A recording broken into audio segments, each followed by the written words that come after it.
Bonjour. Ceci est un petit exercice d'application de ce qu'on a vu dans la vidéo précédente. Alors, on considère un rectangle ABEF avec la distance BE qui est double de AB, C est le milieu de BE, D est le milieu de AF. Donc ABCD est un carré et DCEF est aussi un carré. Je considère l'antidéplacement F qui transforme A en C, donc F de A égale C, et l'image de B, c'est E. Donc on connaît l'image de A et l'image de B. Placez le point G égale F de C. Donc C, son image, c'est G. Alors pour répondre à cette question, connaissant l'image de A, l'image de B, on veut connaître l'image de C. Il suffit de remarquer que le triangle ABC est un triangle isocèle rectangle en B dans le sens direct. Donc on va dire que le triangle ABC est isocèle rectangle en B dans le sens direct.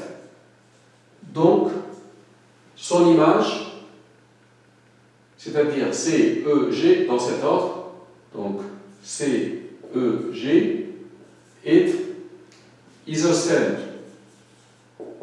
rectangle en. Alors le premier triangle est rectangle en B, l'image va être rectangle en E, dans le sens indirect. Pourquoi dans le sens indirect? Parce que F est un antidéplacement. F oppose les mesures des angles orientés.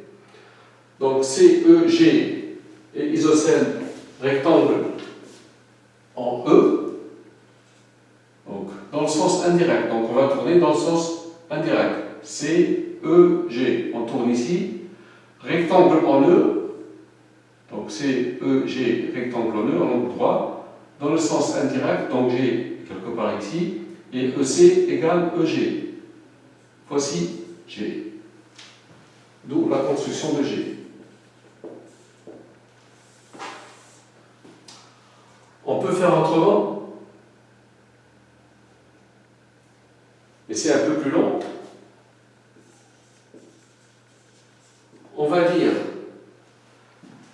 que sachant que le triangle ABC est isocèle rectangle, on a BA égale BC. Et la conservation des distances, dire que BA égale BC, c'est dire que EC égale EG.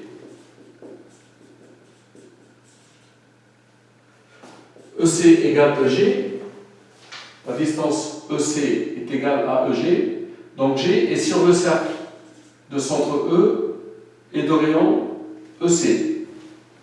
C'est-à-dire que G appartient au cercle de centre E et de rayon EC. Ceci est une première information. De plus, je sais que l'angle BA-BC, c'est moins pi sur 2.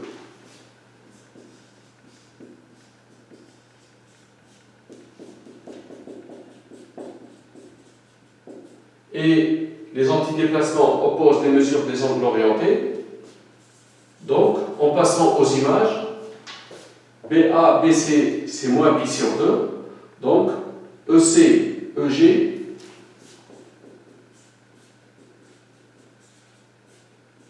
c'est plus pi sur 2 modulo 2pi. L'angle EC-EG, c'est plus pi sur 2. C'est-à-dire que G est sur la droite FE, mais pas sur la demi-droite FE. Pas sur la demi-droite EF.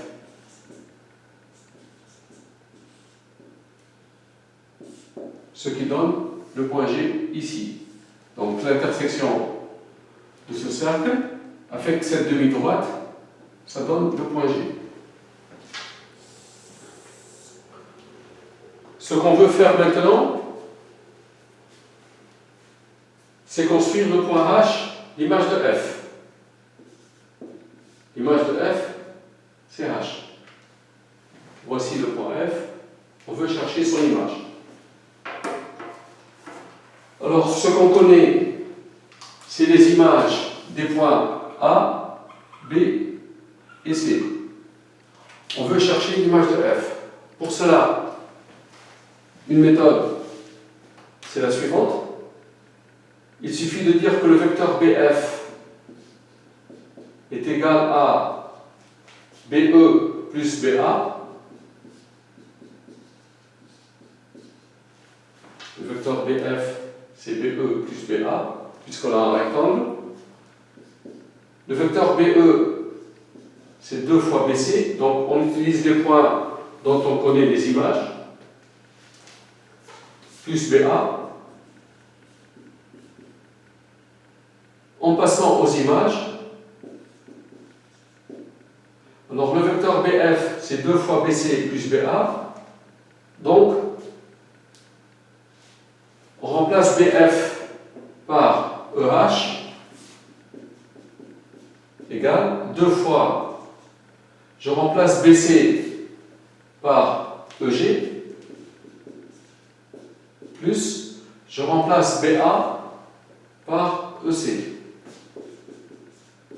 Eh bien, c'est parce qu'on a vu dans la vidéo précédente que si on prend une isométrie, si un vecteur EF est égal à alpha AB plus bêta CD, si E a pour image E', F a pour image F', et ainsi de suite, alors en passant aux images, le vecteur E', F', c'est alpha fois A'B' plus bêta fois C'D'. Donc c'est cette propriété que j'utilise. Le vecteur BF, c'est 2 fois BC plus BA. Je passe aux images, je trouve cette relation. Le vecteur EH, c'est 2 fois EG, donc je pars de E, je calcule 2 fois EG, c'est ce vecteur-là, plus EC. Ça me donne le point H qui est là. On aurait pu faire autrement. On aurait pu, par exemple, chercher d'abord l'image de D. J'appelle D' l'image de D. Eh bien, soit on va dire que A, B, C, D est un carré. A, B, C, D est un carré. Donc C, E, G, D' est un carré. C, E, G, D' est un carré. Et on trouve le point D'. Ceci est possible.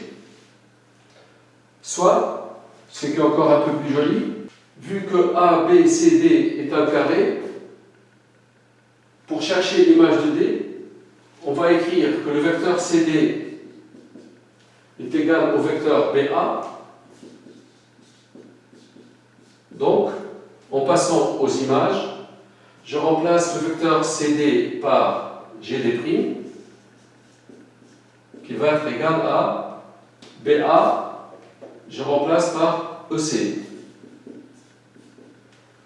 Parce qu'on a vu dans la vidéo précédente aussi que si on a une isométrie, si un vecteur AB est égal à CD, en passant aux images A', B', C', D', alors le vecteur A'B' est égal au vecteur C'D'. C'est aussi un résultat du cours. Alors G'D' égale EC. Voici le vecteur EC. G'D' égale EC. Ça donne le même point D'.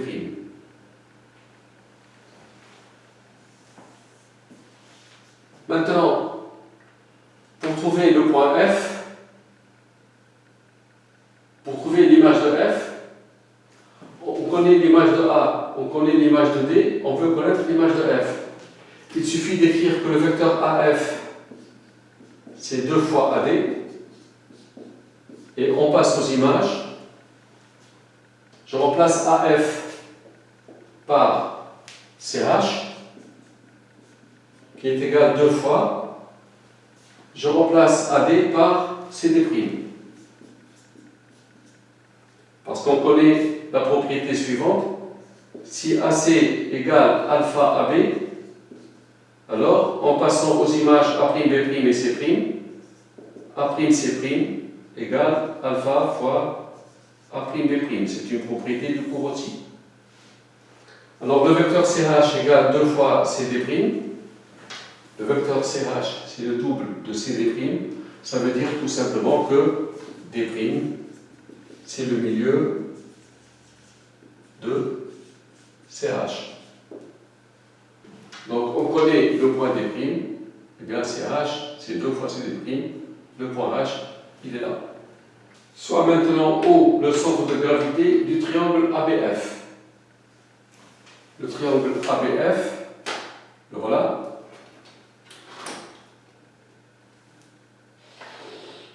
Le centre de gravité, c'est le point d'intersection des médianes. Donc, on peut prendre une première médiane issue de F. Elle passe par le milieu de AB. Et la deuxième médiane, le milieu de BF, c'est la médiane issue de A. La voilà. Voici le point O.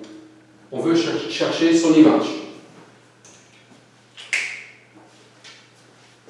Eh bien, il suffit de dire que O est le centre de gravité du triangle ABF. Donc, l'image de O est le centre de gravité, c'est-à-dire si O a pour image O', donc O' est le centre de gravité du triangle.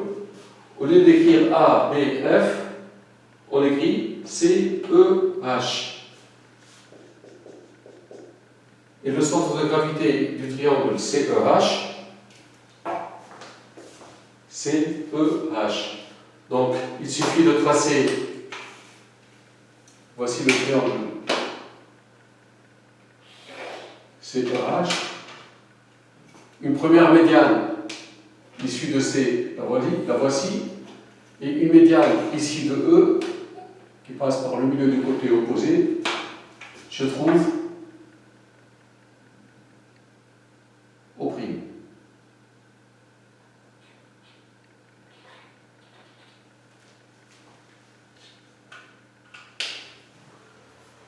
Bon, pourquoi est-ce que l'image d'un centre de gravité est un centre de gravité? On peut le voir autrement.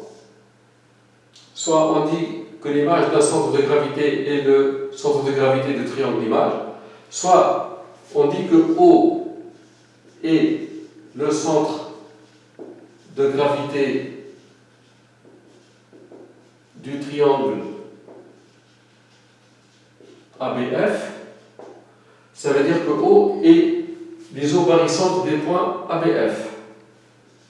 Isobarycentre, c'est-à-dire que O étant l'isobarycentre, c'est-à-dire que le vecteur OA plus OB plus OF est égal au vecteur nul. Ceci caractérise le centre de gravité d'un triangle. Ceci me donne OA égale moins OB moins OF. Et on sait que si un vecteur EF égale alpha AB plus bêta CD, on peut passer aux images pour avoir la même relation. Donc je remplace OA par O'C égale moins. Je remplace OB par O'E plus ou moins. Je remplace OF par O'H. Ceci me donne O'C plus O'E plus O'H qui est nul. Et ceci me dit que O', justement, c'est le centre de gravité du triangle CEH. C'est les œaux par exemple ou directement O', c'est le centre de gravité du triangle CEH. Voilà.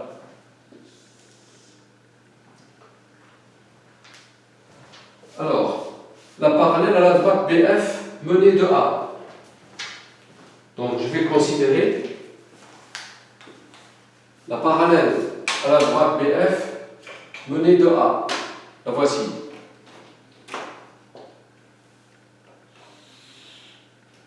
Je vais l'appeler D. Coupe la droite ED. En un point I.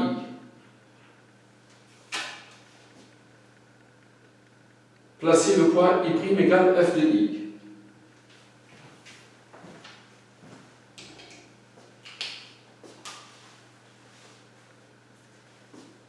Eh bien,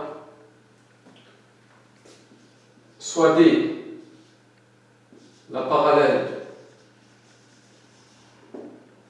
à la droite BF menée de A, par conservation du parallélisme, la droite D est parallèle à BF, D est parallèle à BF, donc si j'appelle D' l'image de la droite D par F, alors la droite D étant parallèle à BF, D' est parallèle à l'image de la droite BF, c'est EH.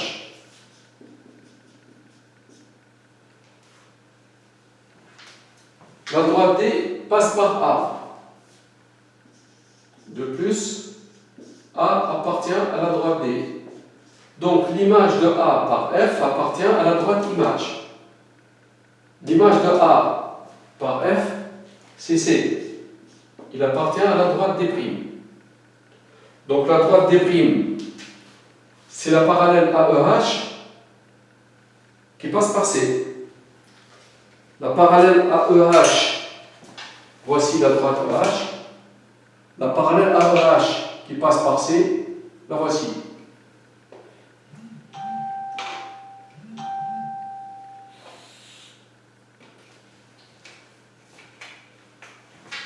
Le point I appartient à la droite D. Donc, le point I', image de I, appartient à l'image D'. Donc, l'image de I va être sur cette droite. Alors maintenant, une autre information.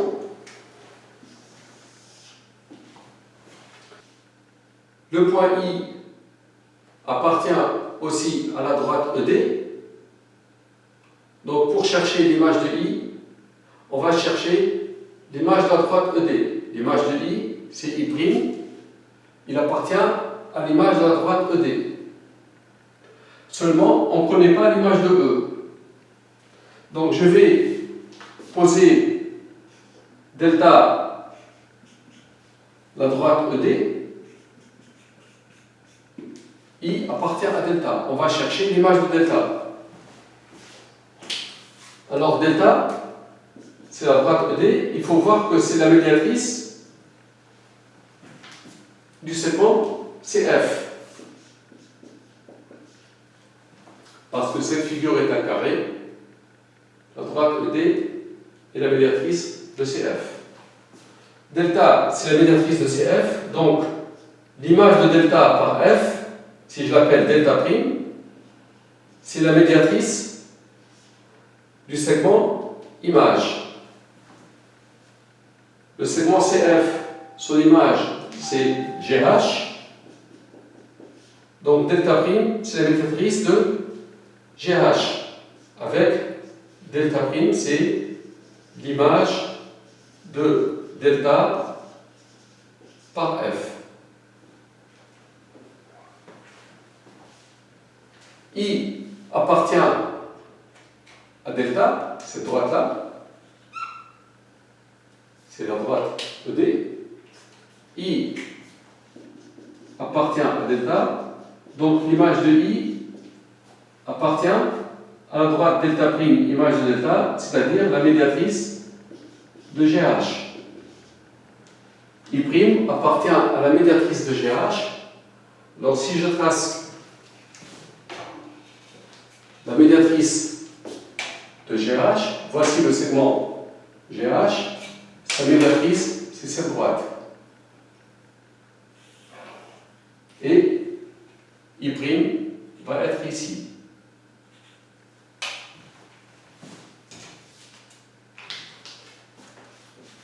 Donc I' est le point d'intersection de la droite D' avec la médiatrice de GH. En fait,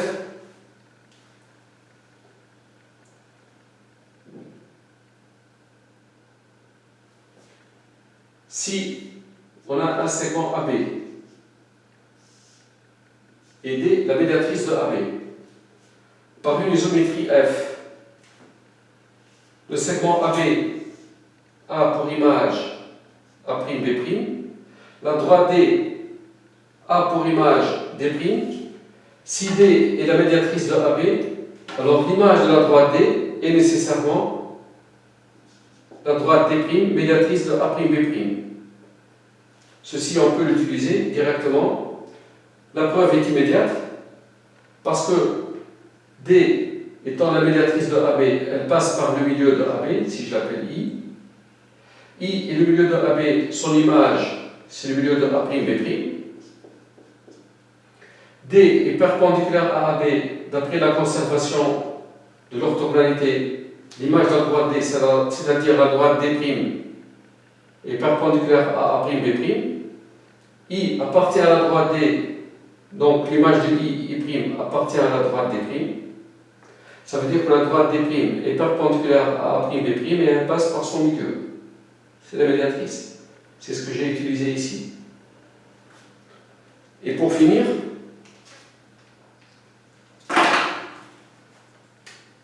l'antidéplacement en question, ici, il transforme A en C et B en E.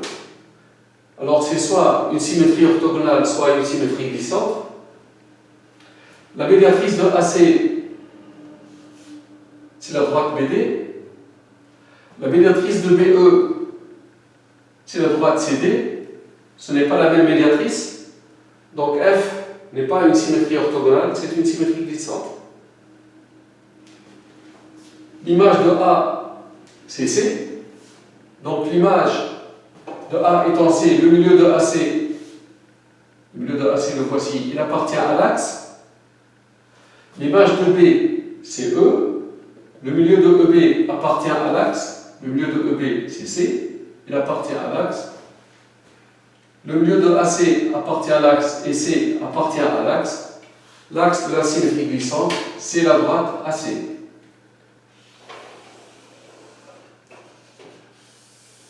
Voici l'axe de la symétrie glissante. A appartient à l'axe. L'image de A, c'est C. Donc le vecteur de la symétrie glissante, c'est le vecteur AC. C'est-à-dire que F, c'est la symétrie glissante d'axe AC et de vecteurs AC. Et on voit bien que l'image de C, c'est G, parce que C, il est sur l'axe, donc son image, c'est son translaté. Donc par la translation du vecteur AC, l'image de C, c'est bien G. L'image de F, c'est H. Eh bien, l'image de f, si je cherche l'image de f par la symétrie d'axe AC, je trouve ce point. Je translate de vecteur AC, je trouve H. L'image de D, c'est D'. Par la symétrie d'axe AC, l'image de D, c'est B. Et B, je le translate de vecteur AC, je trouve ce point D'. Et l'image de O, donc, par la symétrie, je trouve ce point. Et je translate de vecteur AC, je trouve O'. L'image de I, enfin, je cherche la symétrie de I, je trouve ce point.